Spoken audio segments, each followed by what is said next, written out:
blood and shadows go together like a rope and gallows. If you hack up someone, brother, you can't have one without the other. Violator, dude!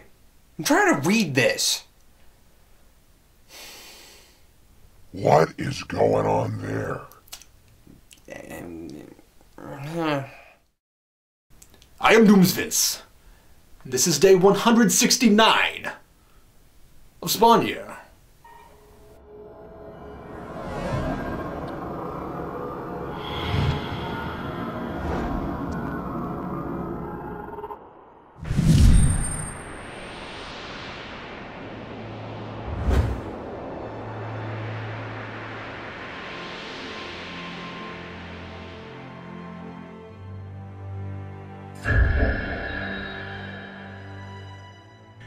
You know, dear reader, there is only one effective way to communicate the idea in a fiction that human beings are complex people, neither totally perfect nor totally flawed, capable of plenty of good and plenty of evil, as Spawn comics time and time again want to desperately get across.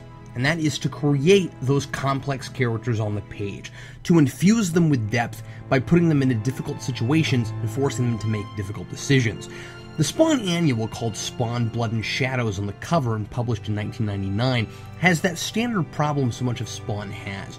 It tells its readers blatantly and tritely what it wants us to take from its story, rather than showing us a series of events and letting us infer its intended or maybe even unintended ideas for ourselves. What's here is nothing but a leaflet of cliches, a lot of obvious symbols and metaphors without any binding to hold it all together. These characters are all tools, like all the symbolism, to get to a point that isn't any deeper than the title, Blood and Shadows, Life and Death. The color red is used throughout the book to signify life, the color black to signify death.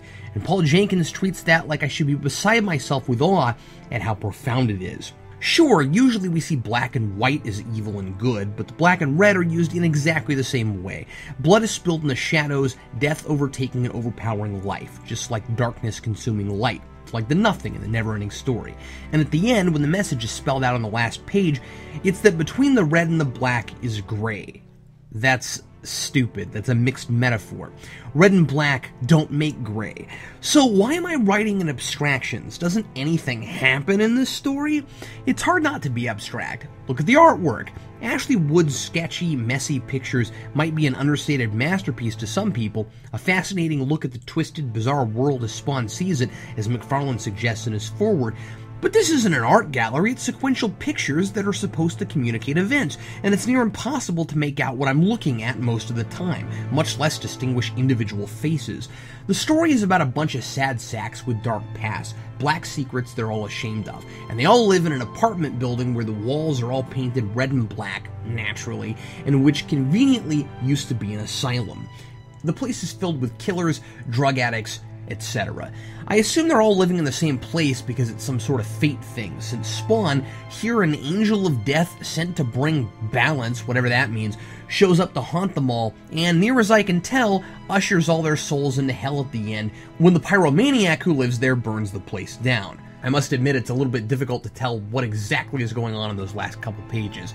I guess the bizarre artwork is supposed to reflect the madness of the tenets, which could work if this book was more about madness, but it really isn't so much as being about people who've done bad things, but that doesn't make them evil.